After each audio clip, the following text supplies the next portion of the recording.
नमस्कार, आप देख रहे हैं टीवी 9 भारतवर्ष। मैं हूं आपके साथ प्रीति रघुनंदन, मेरे साथ है समीर और सुमेरा। शुरुआत कर रहे हैं आज की बड़ी खबर के साथ। दिल्ली के सीएम केजरीवाल की जमानत पर सुप्रीम कोर्ट फैसला सुरक्षित रख चुका है और सुप्रीम कोर्ट ने कहा है कि 2 दिन में लिखित दलील पेश करें। 10 सितंबर को सुप्रीम कोर्ट में फिर इस मामले को लेकर सुनवाई होगी। केजरीवाल ने सीबीआई की गिरफ्तारी को सुप्रीम कोर्ट में चुनौती दी है और इस मामले में यह अहम जानकारी, दिल्ली के सीएम केजरीवाल की जमानत पर सुप्रीम कोर्ट ने फैसला सुरक्षित रखा है। 10 सितंबर को सुप्रीम कोर्ट में इस मामले पर फिर सुनवाई होगी। सुप्रीम कोर्ट ने कहा है कि 2 दिन में लिखित दलील पेश की जाए।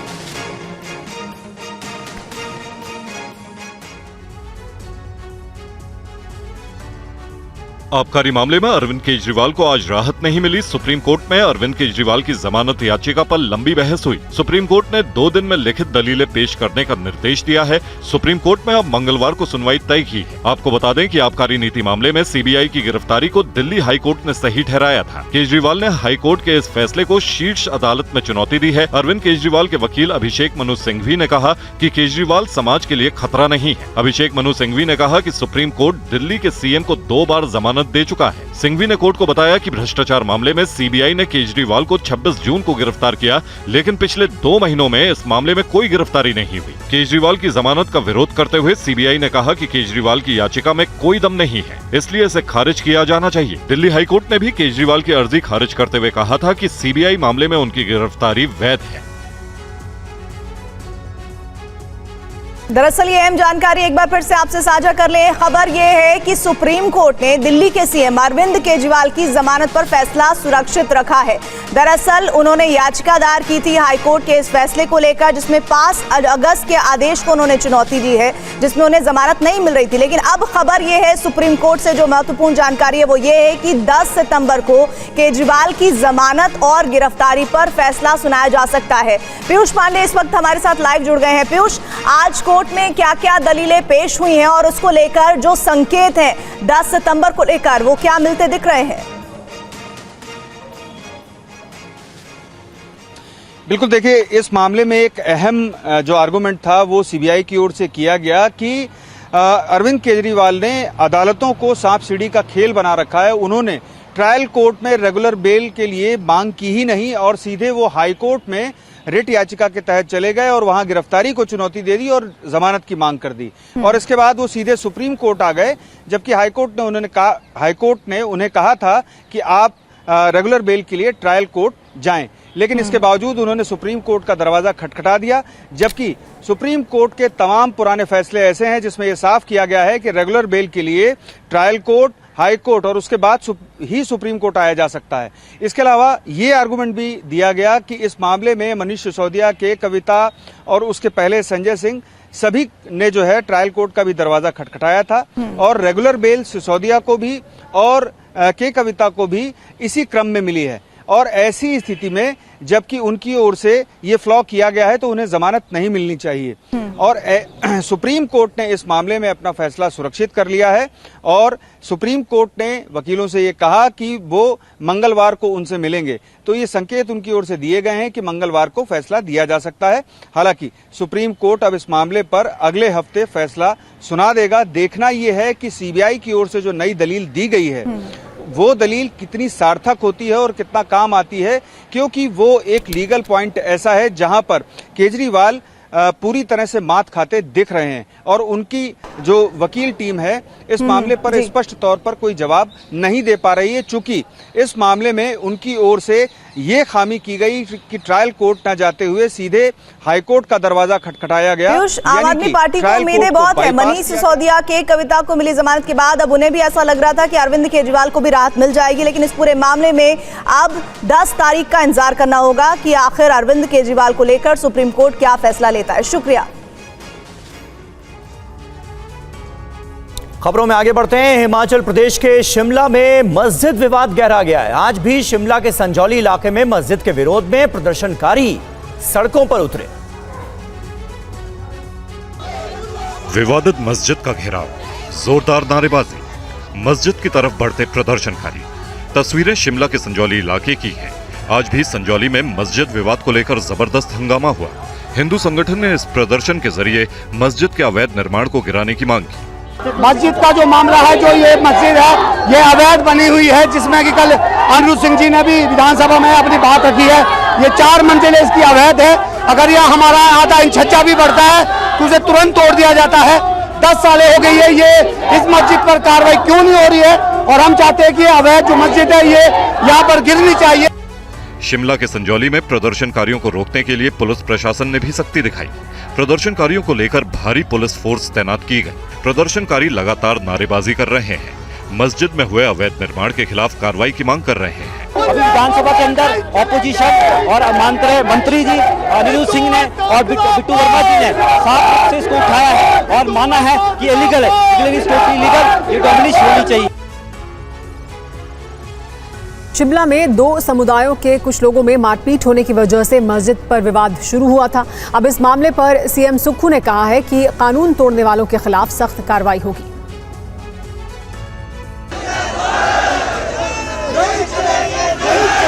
मस्जिद विवाद पर हिमाचल सरकार ने सख्ती दिखाई है। सीएम सुक्खू ने कहा कि कानून अपना काम कर रहा है। उन्होंने प्रदर्शनकारियों को चेतावनी देते हुए कहा कि कानून तोड़ने वालों को सरकार नहीं बख्शेगी। ये जो प्रोटेस्ट हो रहे हैं, ये प्रोटेस्ट उनका है, पीसफुली प्रोटेस्ट हो, वो हम उसका सम्मान करते हैं, लेकिन किसी भी प्रकार की कानून व्यवस्था को तोड़ने की इजाज़त, चाहे वो कोई राजनीतिक नेता है, चाहे कोई वो कार्यकर्ता है, चाहे किसी पार्टी का समर्थक है, उनको नहीं है। शिमला के संजौली में 2 समुदायों के कुछ लोगों में हुई मारपीट की वजह से विवाद शुरू हुआ था। स्थानीय लोगों ने आरोपियों के मस्जिद में छिपे होने के आरोप लगाए। इसके बाद हिंदू संगठन ने मस्जिद को अवैध बताकर प्रदर्शन शुरू कर दिया। हिंदू पक्ष का कहना है कि मस्जिद वाली जमीन का हिमाचल सरकार के पास हक है। इस इमारत को जमीन पर अवैध कब्जा करके बनाया गया है। मुस्लिम पक्ष ने कहा कि इस जमीन पर 1947 से पहले मस्जिद बनी थी। ये वक्फ बोर्ड की जमीन है। कोर्ट में सुनवाई जारी है। शिमला के संजौली में मस्जिद को लेकर तनाव बना हुआ है। ऐसे में स्थानीय लोगों से जानिए आखिर पूरा मामला क्या है और क्यों इतना विवाद बढ़ रहा है।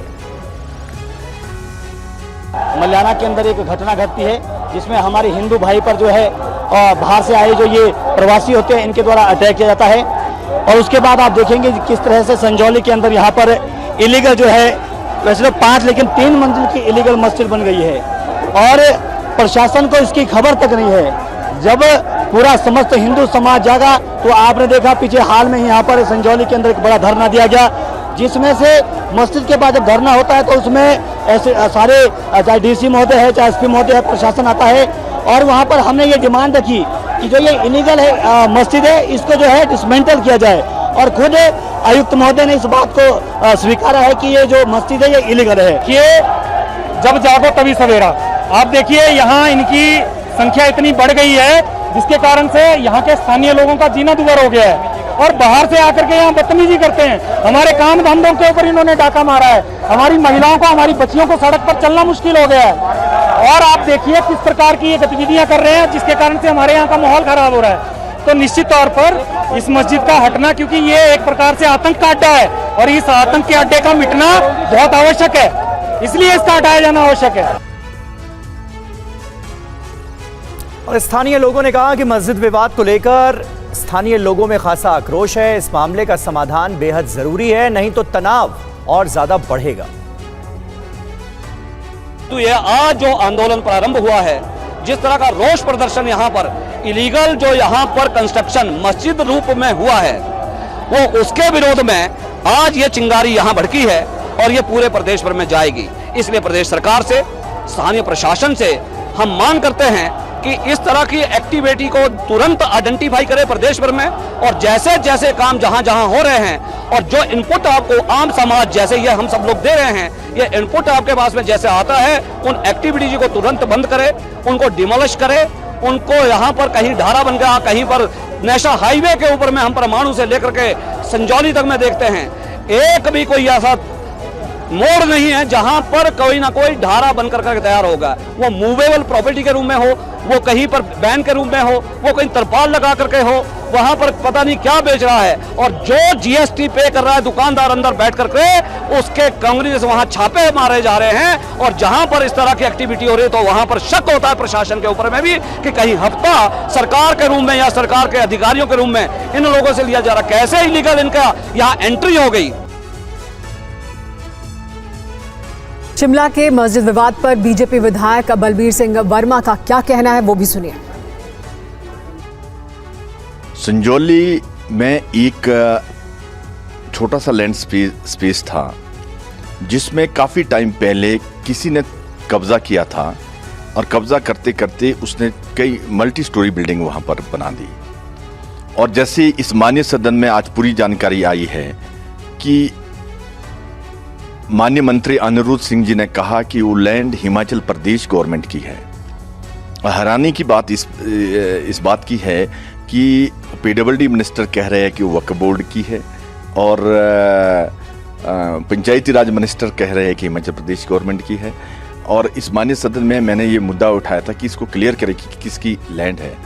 और मेन इशू ये हुआ कि वहाँ 99% लोग वो लोग हैं जो दूसरे धर्म के लोग हैं और बीच इसमें ये मस्जिद का एक निर्माण किया गया है और उसके नज़दीक बहुत सारे स्कूल है, बहुत सारे मंदिर है। लक्ष्मी नारायण मंदिर कई सैकड़ों वर्ष पुराना मंदिर बिल्कुल उसके साथ है। हिमाचल प्रदेश के संजौली में मस्जिद पर विवाद कई दिन से चल रहा है। हिमाचल में कांग्रेस के भीतर भी मस्जिद विवाद को लेकर दो धड़े बन गए हैं। पूरी रिपोर्ट देखिए। मस्जिद के सामने पिछले 5 दिनों से प्रदर्शन हो रहे हैं। प्रदर्शनकारी इस मस्जिद को अवैध निर्माण बता रहे हैं और इस इमारत को गिराने की मांग पर अड़े हैं। पंचायती राज मंत्री अनिरुद्ध सिंह कहते हैं ये मामला हिंदू मुसलमान या किसी मस्जिद का नहीं है, यह अवैध निर्माण से जुड़ा विवाद है। ये मामला मस्जिद या मंदिर या अन्य धार्मिक स्थल का भी नहीं है, ये लीगल और इलीगल की बात है, सीधी बात है। 2010 से केस चल रहे हैं, बार बार नोटिस दिए जा रहे हैं, उसके बावजूद वो लोग बनाई जा रहे हैं। कांग्रेस विधायक हरीश जनारथा ने कहा कि ये विवाद दो गुटों के आपसी झगड़े की वजह से हुआ। अनफॉर्चुनेट इंसिडेंट हुआ है और बल्कि ये एक लड़ाई झगड़ा का इशू था, कोई आपस में दो गुट लड़ पड़े। मस्जिद के इस इमाम शहजाद ने दावा किया है कि इस मस्जिद में 2007 से इमारत बनाने का काम चल रहा है। जो ये साथी कुछ हमारे बंधु बोल रहे हैं कि भाई ये काम नई मस्जिद बनी है, ये गलत बात है। ये 1947 की पहली मस्जिद है। इसका जो काम शुरू हुआ 2007 में काम शुरू हुआ था। और हिमाचल के मस्जिद विवाद में AIMIM चीफ असदुद्दीन ओवैसी की एंट्री भी हो गई है। उन्होंने कहा कि हिमाचल की मोहब्बत की दुकान में नफरत ही नफरत भरी पड़ी है। ओवैसी के आरोपों का हिमाचल सरकार में मंत्री विक्रमादित्य सिंह ने क्या जवाब दिया, ये भी देखिए। ओवैसी ने सोशल मीडिया पर एक वीडियो शेयर करते हुए कांग्रेस से पोस्ट के जरिए सवाल पूछा। उन्होंने लिखा कि क्या हिमाचल की सरकार बीजेपी की है या कांग्रेस की? हिमाचल की मोहब्बत की दुकान में नफरत ही नफरत है। इस वीडियो में हिमाचल के मंत्री बीजेपी की जुबान में बोल रहे हैं। ओवैसी ने आगे लिखा कि हिमाचल के संजौली में मस्जिद बनाई जा रही है, इसके निर्माण को लेकर कोर्ट में केस चल रहा है। ओवैसी के मुताबिक RSS के एक झुंड ने मस्जिद को तोड़ने की मांग की है। संघियों के सम्मान में कांग्रेसी मैदान में भारत के नागरिक मुल्क के किसी भी हिस्से में रह सकते हैं। उन्हें रोहिंग्या और बाहरी बुलाना देश विरोधी है। ओवैसी के बयान पर कैबिनेट मंत्री विक्रमादित्य सिंह ने कहा है कि हिमाचल में मोहब्बत ही मोहब्बत है। हिमाचल सरकार सभी वर्गों को साथ लेकर चल रही है। हिमाचल प्रदेश में मोहब्बत है, सभी के साथ मोहब्बत है और बेइंतहा मोहब्बत है। सरकार किसी भी तरीके की अवैध निर्माण बर्दाश्त नहीं करेगी। हमने ये कहा है कि हम जल्द इसको एक्सपेडाइट करवाकर जो भी फैसला म्यूनिसिपल कमिश्नर का आता है उसके तहत सरकार उसके ऊपर कार्रवाई करी जाएगी with in the ambit of law. Kolkata doctor murder case में एक और बड़ी जानकारी सामने आई है। आरजीकर अस्पताल के प्रिंसिपल की चिट्ठी अब सामने आई है। मर्डर के दूसरे दिन ही प्रिंसिपल ने चिट्ठी लिखी थी। अस्पताल में मरम्मत कार्य के लिए चिट्ठी लिखी गई थी। सेमिनार हॉल के पास टॉयलेट को तोड़ने के लिए थी ये चिट्ठी। तुरंत निर्माण को हटाने के लिए चिट्ठी में जिक्र किया गया था। इस पर और ज्यादा जानकारी के लिए हमारे साथ कुमार कुंदन जुड़ गए हैं। कुमार, क्योंकि तब जब ये पूरा मामला सामने आया था और कंस्ट्रक्शन लग रहा था कि वहां पर किया जा रहा है, निर्माण कार्य किया जा रहा है, सबूत मिटाने के आरोप लगे थे और अब ये चिट्ठी सामने आई है, तो ये किसी हद तक साफ होती है बात कि पूरी घटना के बाद ये चिट्ठी लिखी गई, यानी सबूत मिटाने के लिए क्या कोशिश की गई? देखिए जुमेरा, इसको समझना पड़ेगा। बहुत ही सामान्य सा एक पत्र है जिसमें कई सारी असामान्य बातें छिपी है। मसलन इस पत्र के मजमून को अगर देखें तो ऐसा लगता है कि आरजीकर अस्पताल में जितने भी यूरिनल या टॉयलेट्स ये सब हैं, इनको उनके रेनोवेशन की ज़रूरत है और उनको जल्द से जल्द ठीक किया जाना चाहिए, खास करके उन जगहों पर जहां डॉक्टर्स रहते हैं, डॉक्टर ड्यूटी करते हैं। अब ऐसे में सवाल ये पैदा होता है कि इस आरजीकर अस्पताल के रेनोवेशन की बात अगर जब हो रही है यूरिनल की, तो सबसे पहला रेनोवेशन उसी जगह पे क्यों हो रहा है जिस जगह पे हत्या हुई थी। अब चूंकि अगर आप उसके ज्योग्राफिकल एरिया को देखेंगे तो जहां पे यूरिनल है उसी के 50 मीटर के दायरे में उस अस्पताल का सेमिनार हॉल है जहां पे कि पीड़िता की हत्या हुई थी। अब आप सोचिए 50 मीटर के दायरे को तोड़ा जा रहा है, वो भी पुलिस की उपस्थिति में। पुलिस उस वक्त वहां पहरा दे रही थी, कोलकाता पुलिस। ऐसे में लगता है कि पूरा मामला कहीं पुलिस और प्रशासन की मिलीभगत तो नहीं है। एक सवाल खड़ा जरूर करता है कि प्लेस ऑफ अकरेंस जहां पे है, जहां पे सब कुछ हुआ है, उसी जगह को तोड़ा जा रहा है, वो भी पुलिस की उपस्थिति में और कॉलेज प्रशासन की रजामंदी के साथ। यह बताने के लिए काफी है कि क्या हुआ उस दिन और किस तरीके से हुआ। यही वजह है कि इस लेटर के माध्यम से यह समझने की कोशिश की जा रही है कि आखिर इतना बड़ा फैसला आनन फानन में क्यों लिया गया, और अगर लिया भी गया तो उस जगह से क्यों रेनोवेशन की बात शुरू की गई जिस जगह पे सब कुछ हुआ था। जी हाँ, तमाम सवाल हैं जो तब भी उठकर सामने खड़े हुए थे, तब जबकि ये मरम्मत का काम शुरू किया गया था, और अब चिट्ठी सामने आने के बाद भी ये सवाल सामने खड़े हैं। बहुत शुक्रिया कुमार कुंदन तमाम जानकारी के। हर बीते दिन के साथ एक नया खुलासा इस घटना पर हो रहा है। कोलकाता रेप मर्डर केस में बड़ा खुलासा ये हुआ है कि मृतका के परिजनों ने पुलिस पर आरोप लगाया, पुलिस ने हमें रिश्वत देने की कोशिश की, डेड बॉडी घर में थी तब रिश्वत की पेशकश की गई।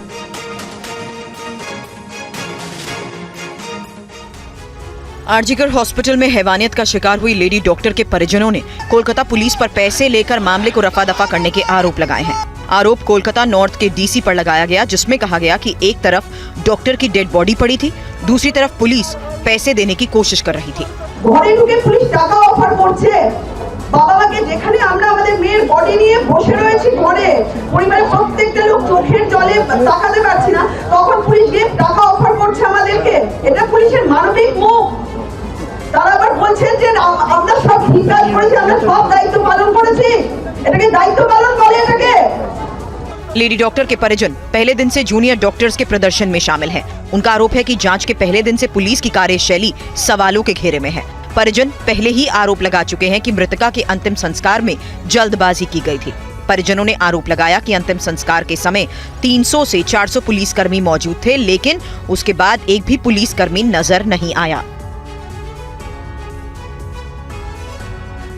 और हरियाणा में बीजेपी के 67 उम्मीदवारों की लिस्ट आने के बाद अब रणजीत सिंह चौटाला ने इस्तीफा दे दिया है। इसके अलावा पूर्व मंत्री कर्णदेव कंबोज, रतिया से विधायक लक्ष्मण नापा समेत अब तक 10 नेताओं ने पार्टी छोड़ दी। हरियाणा में अब चौधरी रणजीत सिंह चौटाला ने बीजेपी का दामन छोड़ दिया है। उन्होंने कहा कि हर हाल में रानिया विधानसभा सीट से चुनाव लड़ेंगे और हमने फैसला लिया था कि इंडिपेंडेंट चुनाव लड़ेंगे, कांग्रेस ने टिकट नहीं दिया था। आज फिर वो स्थिति बनी कि भारतीय जनता पार्टी ने 3 महीने पहले ज्वाइन कराया, आज टिकट नहीं तो एक फैसला लेना पड़ रहा है। इससे पहले प्रदेश बीजेपी ओबीसी मोर्चा के प्रदेश अध्यक्ष कर्णदेव कंबोज ने भी बीजेपी से रिजाइन किया, तो विधायक लक्ष्मण नापा ने भी बीजेपी छोड़ने की घोषणा की। बीजेपी उम्मीदवारों की लिस्ट आने के बाद से पार्टी के करीब 10 नेताओं ने पार्टी छोड़ी है। इस बीच कर्णदेव कंबोज ने कहा कि बीजेपी में अब कांग्रेस कल्चर आ गया है। मेरी लड़ाई एक है कि जो आज भारतीय जनता पार्टी जो अनुशासित पार्टी कही जाने वाली पार्टी थी, आज उसमें कांग्रेस का कल्चर आ गया। बीजेपी उम्मीदवारों की पहली लिस्ट में 25 नए चेहरों को टिकट दिया गया, जबकि 3 मंत्रियों के टिकट पर कैंची चली है, तो 9 मौजूदा विधायकों को भी इस बार बीजेपी ने टिकट नहीं दिया है। कांग्रेस सांसद दीपेंद्र हुड्डा ने कहा है कि हरियाणा में कांग्रेस का गठबंधन लोगों के साथ है, तो कांग्रेस सांसद कुमारी शैलजा ने कहा है कि बीजेपी ने बड़ी संख्या में बाहरी नेताओं को उम्मीदवार बनाया। कांग्रेस का गठबंधन हरियाणा के लोगों के साथ है और हरियाणा के लोगों ने फैसला कर लिया है कि कांग्रेस की सरकार हरियाणा में बनाने जा रहे हैं हरियाणा के लोग। ये बात खट्टर साहब को भी पता है, भाजपा के नेतृत्व को। लिस्ट आने के बाद आपने देखा होगा कि हरियाणा के अंदर जो माहौल कांग्रेस के पक्ष में था और तेजी से कांग्रेस के पक्ष में एक लहर बनी हरियाणा के अंदर, जिस तरह की लिस्ट आई है। भाजपा की फ्रस्ट्रेशन और भाजपा का जो एक वहाँ पर आप समझ लीजिए कि जैसे ज़मीन जब बिल्कुल बंजर हो जाती है उस तरह का सामने नजर आ रहा है। इनके पास कैंडिडेट भी ढंग के नहीं है। 10 साल राज किया है, लोग भाग भाग कर जा रहे हैं, ये बाहर से लेकर कैंडिडेट बना रहे हैं। ये 10 साल के राज के बाद ये हाल है भाजपा का। तो ये आप सोच सकते हैं कि उन्होंने तो हार मानी हुई है। हरियाणा ने भी मान रखी है पहले से ही, लेकिन अब भाजपा भी हार मान। समाजवादी पार्टी के अध्यक्ष अखिलेश यादव ने सुल्तानपुर एनकाउंटर पर सवाल उठाए हैं। एसटीएफ के साथ हुई मुठभेड़ में डकैती के आरोपी मंगेश यादव की मौत हो गई। इस मुद्दे को लेकर यूपी में सियासी संग्राम मचा है। एसटीएफ को जानकारी मिली थी कि मंगेश यादव अपने एक साथी के साथ सुल्तानपुर से जौनपुर जाने वाला है, जिसके बाद दोनों को घेरा गया और मुठभेड़ में डकैती का आरोपी मंगेश यादव मारा गया। समाजवादी पार्टी अध्यक्ष अखिलेश यादव ने एनकाउंटर पर सवाल उठाया और कहा कि जाति देखकर गोली मारी गई है। सोशल मीडिया पर अखिलेश ने लिखा कि सुल्तानपुर की डकैती में शामिल लोगों से सत्ता पक्ष का गहरा संपर्क था। नकली एनकाउंटर से पहले मुख्य आरोपी से सरेंडर कराया गया और अन्य आरोपी के पैर में गोली मारी गई और जात देखकर जान ली गई। पूरा मामला 28 अगस्त का है। सुल्तानपुर के ठठेरी बाजार में 5 बदमाशों ने ज्वेलर्स की दुकान में डकैती कर 1 करोड़ 40 लाख रुपए लूटे थे, जिसमें 3 आरोपी पकड़े गए थे और 2 की तलाश जारी थी। एनकाउंटर में मंगेश यादव जख्मी हुआ था, जिसकी अस्पताल में मौत हो गई। इस सूचना पर एसटीएफ टीम द्वारा उन्हें रोकने का प्रयास किया गया। इसके द्वारा उन लोगों ने एसटीएफ टीम पर जान से मारने की नीयत से फायरिंग शुरू कर दी थी। जवाबी फायरिंग में एक बदमाश घायल हो गया था, एक बदमाश भाग गया था, जिससे वहाँ से प्राथमिक उपचार के लिए हॉस्पिटल के लिए रवाना कर दिया गया था। और बुलडोजर को लेकर बयानबाजी का दौर लगातार जारी है। बुलडोजर विवाद पर अब बोले योगी आदित्यनाथ के मंत्री असीम अरुण। योगी जी से अच्छा बुलडोजर चलाने वाला ड्राइवर कोई नहीं है। बुलडोजर की शक्ति और सख्ती को योगी जैसा ड्राइवर ही चला सकता है। अखिलेश और उनके गुंडों ने कब्जा करने और कराने का काम किया, ये कहा असीम अरुण ने। बुलडोजर की जो सख्ती है, बुलडोजर की जो शक्ति है, वो योगी जी जैसे ड्राइवर ही उसको चला सकते हैं। बुलडोजर का आविष्कार तो बहुत पहले हो चुका था। अखिलेश यादव जी और अखिलेश यादव जी के गुंडे, इन्होंने तो केवल कब्जा करने और कराने का काम किया है। जो नवाब ब्रांड ऑफ पॉलिटिक्स है वो पूरा कन्नौज जानता है, पूरा यूपी जानता है। नवाब सिंह बुलडोजर के पात्र नहीं थे समाजवादी पार्टी के समय, आज हैं, क्योंकि आज कानून का राज है। कानून को सख्ती के साथ लागू किया जा रहा है। बुलडोजर विवाद पर हर तरफ से राजनीतिक बयान दिए जा रहे हैं। इस पर अब शिवपाल यादव ने बयान दिया है। उन्होंने कहा कि सरकार बदलने पर बुलडोजर की परंपरा आगे बढ़ेगी। सीएम जैसी भाषा बोल रहे हैं, वो संत की भाषा नहीं है, कहा शिवपाल यादव ने। सीएम योगी से राज्य कंट्रोल नहीं हो रहा है। इसके अलावा शिवपाल यादव ने यह भी कहा कि सुल्तानपुर एनकाउंटर पर गंभीर सवाल उठ रहे हैं। उन्होंने कहा कि लूट के आरोपी को जैसे गोली मारी गई, उसकी जांच होनी चाहिए।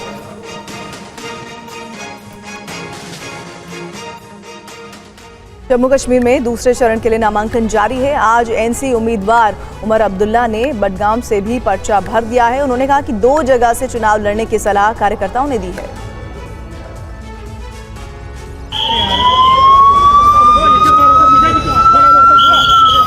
गांदरबल के बाद नेशनल कॉन्फ्रेंस के उम्मीदवार उमर अब्दुल्ला ने बडगाम सीट से भी विधानसभा चुनाव के लिए नामांकन कर दिया है। इस मौके पर उनके समर्थक जोश में नजर आए और पार्टी के झंडों के साथ नामांकन केंद्र पर पहुंचे। उमर अब्दुल्ला ने कहा कि 2 सीट से चुनाव लड़ना कमजोरी नहीं बल्कि ताकत की निशानी है। मेरे साथी ये चाहते थे दिखाना कि ये इलेक्शन हम किसी कमजोर पोजीशन से नहीं लड़ रहे हैं, ताकत की पोजीशन से लड़ रहे हैं।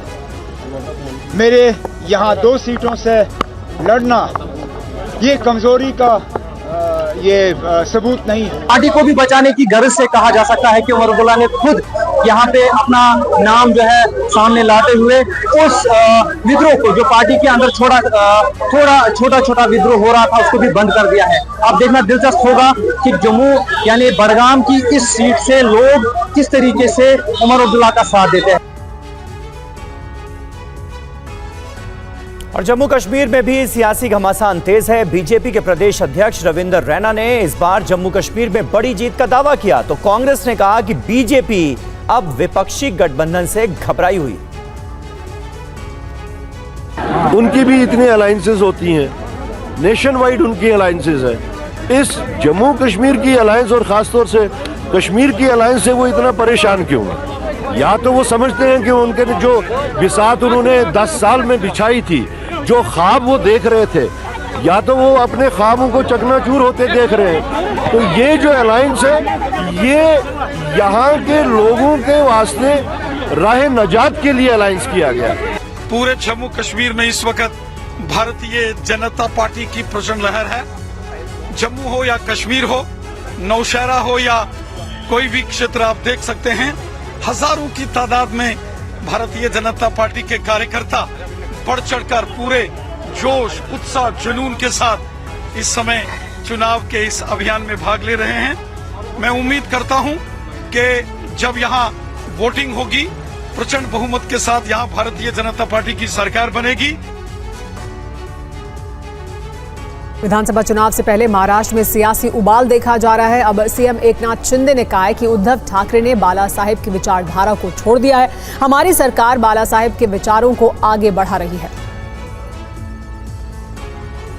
ये कैसी दुर्दैवी बात है, जब बाला साहब थे तो दिल्ली उठ के यहाँ आती थी। अभी यहाँ से इनको दिल्ली के गली गली में जाना पड़ता है, मुझे मुख्यमंत्री करो, मुख्यमंत्री करो, मुख्यमंत्री करो। ये कैसी दुर्भाग्यपूर्ण बात है। और ये तो जब विचार छोड़े जाते हैं, बाला साहब ठाकरे जी के विचार आचार जब छोड़े जाते हैं, तब ऐसी परिस्थिति होती है। हम बाला साहब ठाकरे जी के विचार को आगे बढ़ा रहे हैं, आनंद दिघे साहब के विचार को आगे बढ़ा रहे हैं और इस राज्य को आगे बढ़ा रहे हैं, राज्य का विकास कर रहे हैं और राज्य में कल्याणकारी योजना भी ला रहे हैं। इसलिए मुझे ज्यादा इस पर कोई राजनीतिक टिप्पणी नहीं करनी है। बड़ी खबर इस वक्त ये कि बीजेपी के सदस्यता अभियान ने बना दिया है रिकॉर्ड। 3 दिन में सदस्यों की संख्या 1 करोड़ के पार हो गई है। बीजेपी महासचिव विनोद तावड़े ने इसकी जानकारी दी है। बीजेपी ने 10 करोड़ सदस्य बनाने का लक्ष्य रखा है, जिन्हें 51 दिन में पूरा किया जाना है, लेकिन 3 दिन में सदस्यों की संख्या 1 करोड़ के पार पहुंच गई है।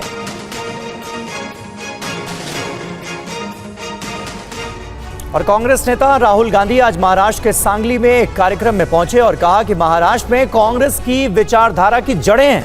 राहुल ने कहा कि देश में विचारधारा की जंग चल रही है। आइडियोलॉजिकल लड़ाई चल रही है, विचारधारा का युद्ध चल रहा है। और एक तरफ कांग्रेस पार्टी और ये सब महापुरुष, और दूसरी तरफ बीजेपी। हम सोशल प्रोग्रेस चाहते हैं, हम सबको जोड़कर एक साथ आगे ले जाना चाहते हैं और वो चाहते हैं कि चुने हुए लोगों को हिंदुस्तान का पूरा फायदा मिले, दलित दलित रहें, पिछड़े लोग पिछड़े रहें, आदिवासी आदिवासी रहें और जो जात का ढांचा है वो वैसा का वैसा रहे। ये हम दोनों के बीच में लड़ाई है और ये आपको पूरे देश में दिखेगी।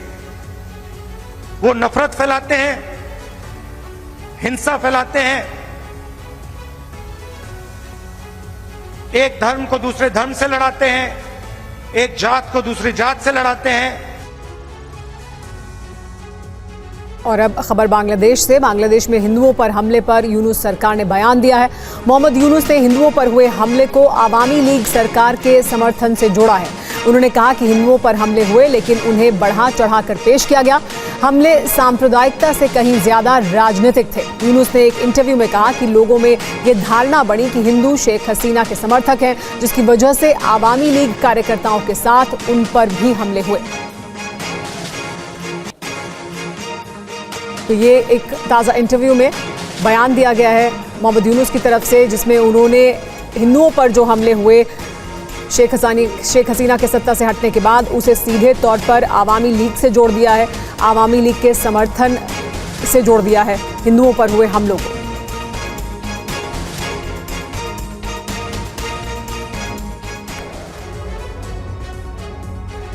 और आज दिल्ली में गृह मंत्री अमित शाह से वीएचपी और संत महामंडल के नेताओं ने मुलाकात की है। डेलीगेशन ने गृह मंत्री अमित शाह से बांग्लादेश में हिंदुओं की रक्षा करने की भी मांग की।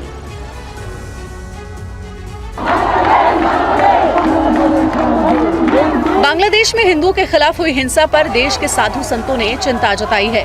आज वीएचपी और संत महामंडल के सदस्यों ने गृह मंत्री अमित शाह से मुलाकात की और बांग्लादेश में हिंदुओं की रक्षा की मांग की।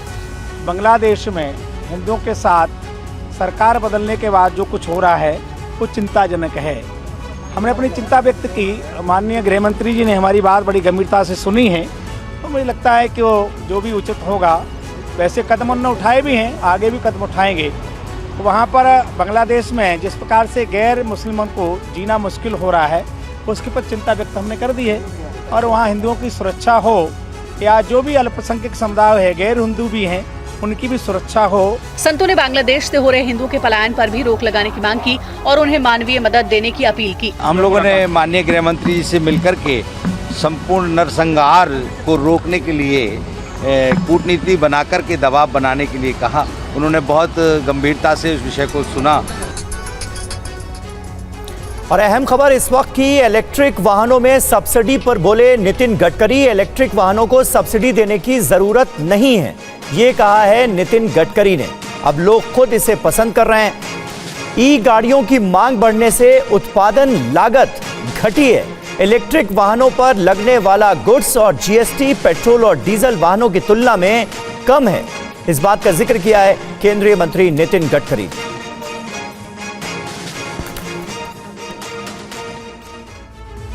बहराइच में भेड़ियों की तलाश में जुटे हुए हैं शूटर। भेड़ियों को खोज रही है बंदूकधारी शूटर्स की एक टीम।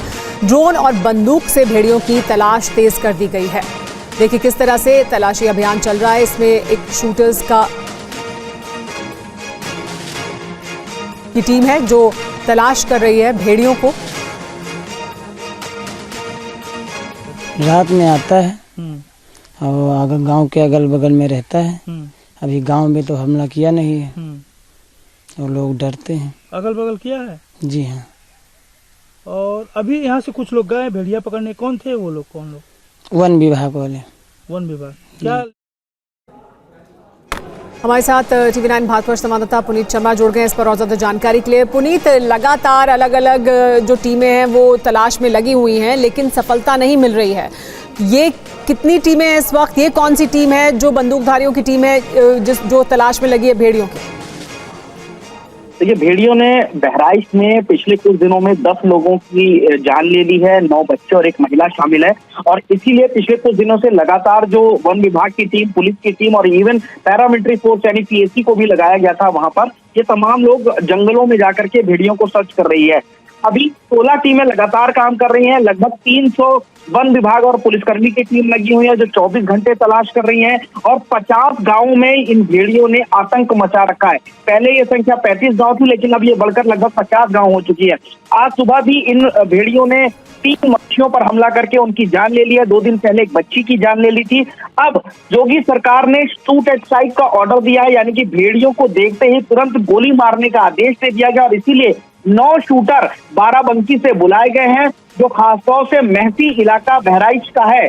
उसमें अलग अलग जगहों पर वन विभाग की टीम के साथ लगे हुए हैं और धमाकों के जरिए इन भेड़ियों को एक तरफ ले जाने की कोशिश की जा रही है। सबसे बड़ी बात यह है कि आज सुबह भी घाघरा के टापू पर ड्रोन की मदद से एक भेड़िया नजर आया है। अभी तक 4 आदमखोर भेड़ियों को वन विभाग ने पकड़ लिया है, लेकिन उम्मीद की जा रही है कि 2 भेड़िया अभी आदमखोर बाकी हैं और ज्यादा भी हो सकते हैं। लेकिन फिलहाल 2 भेड़िए हैं जिनमें से एक भेड़िया आज रडार में आया है ड्रोन की, अब उसको पकड़ने की लगातार कोशिश है। फिलहाल ये जो 9 शूटर्स बुलाए गए हैं, अब इनको भेड़िए को जिंदा नहीं बल्कि गोली मारने के आदेश दे दिए गए। किसी भी तरीके से भेड़ियों को जी, तो तमाम टीमें यहाँ होने के बावजूद अब इन शूटर्स को भी बुलाया गया है और ये उम्मीद की जा रही है कि ये शूटर्स इन भेड़ियों को शायद पकड़ सकें या उन्हें गोली मार सकें। बहुत शुक्रिया पुनीत। और बाराबंकी में भेड़ियों का जबरदस्त आतंक है। भेड़ियों के डर से बच्चों ने स्कूल तक जाना बंद कर दिया है। बाराबंकी के गौछौरा गांव के इस स्कूल की ज्यादातर क्लास खाली पड़ी हैं। बच्चे पहले की तरह स्कूल नहीं आ रहे हैं और जो आ रहे हैं वो भी क्लासरूम में डरे सहमे रहते हैं। इनके डर की वजह कुछ और नहीं बल्कि भेड़िया है। भेड़िए का खौफ ऐसा कि ज्यादातर बच्चों ने स्कूल आना बंद कर दिया है। परिजन भी अपने बच्चों को स्कूल भेजने से कतरा रहे हैं। डर के मारे नहीं भेजा स्कूल। भेड़िया नौच खाई तो कोई जिम्मेदारी हो और का पुलिस पकड़ नहीं रहे तो का पुलिस की जिम्मेदारी है कि नहीं पकड़े के। और बात है पुलिस जब जाल बिछाए, सीआईडी कुत्ता छोड़े, पकड़े, किसकी जिम्मेदारी है? कानून की जिम्मेदारी है। बाराबंकी के इस गांव में हालात ये हैं कि लोग न रात को ठीक से सो पा रहे हैं और न ही दिन में घर से बाहर निकल पा रहे हैं। डर से लोगों की आंखों से नींद गायब हो चुकी है। हमारे गांव में जब से बच्ची पे हादसा हुआ तब से कोई बच्चे नहीं जा रहे हैं स्कूल डर के मारे। और जो है वन विभाग टीम भी आती है, चली जाती है और ये भी कहते हैं कि ये अफवाह को फैला रहे हो। और वहीं यूपी के चंदौली में एक अनजान जानवर ने कई लोगों पर हमला बोला है। गांव वालों का दावा है कि इलाके में लकड़बग्घा आया है। वन विभाग अब इसकी तलाश में जुटा है। किसी के चेहरे पर हमला किया गया है, किसी के हाथ पर दांत के निशान हैं, किसी के सिर पर चोट के निशान हैं। यूपी के चंदौली के दाऊदपुर हुसैनी और डकही गांव में जानवर के हमले से जख्मी लोगों का अस्पताल में इलाज चल रहा है। जंगली जानवर ने अब तक 12 लोगों पर हमला किया है। डॉक्टर ने बताया कि यह हमला किसी जानवर ने किया है। ये 3 गांव के मरीज आए हैं जिनको एनिमल बाइट के रूप में डायग्नोस हुआ है और उनका प्राइमरी ट्रीटमेंट कर दिया गया है। सारे 4 मरीज भर्ती हैं और एक मरीज जो है उनको सर पे काटा हुआ है। बाकी लोगों को जो है काटा हुआ उसका प्राइमरी ट्रीटमेंट हो गया है। गांव वालों का दावा है कि चंदौली के गांव में लकड़बग्घे ने हमला बोला है। वन विभाग अब जानवर को पकड़ने की कोशिश कर रहा है। जंगली जानवर से घटना हुई है रात में, 5 लोग घायल हैं। जानवर तो जो मरीज बता रहे हैं लकड़बग्घा है। पिंजड़ा लगाया जाएगा, रात में गश्त किया जाएगा उसके लिए। जंगली जानवर ने गांव वालों को रात के अंधेरे में अपना शिकार बनाया है। गांव के लोग खौफ के साए में जी रहे हैं और जानवर की तलाश में जंगलों और खेतों की खाक छान रहे हैं। राजस्थान के कन्हैयालाल हत्याकांड के एक आरोपी को जमानत मिल गई है। हाईकोर्ट ने कहा है कि इस मामले में आरोपी की लोकेशन साबित नहीं हो पाई। कोर्ट ने अंग्रेजी में स्टेटमेंट लिखने पर भी नाराजगी जताई।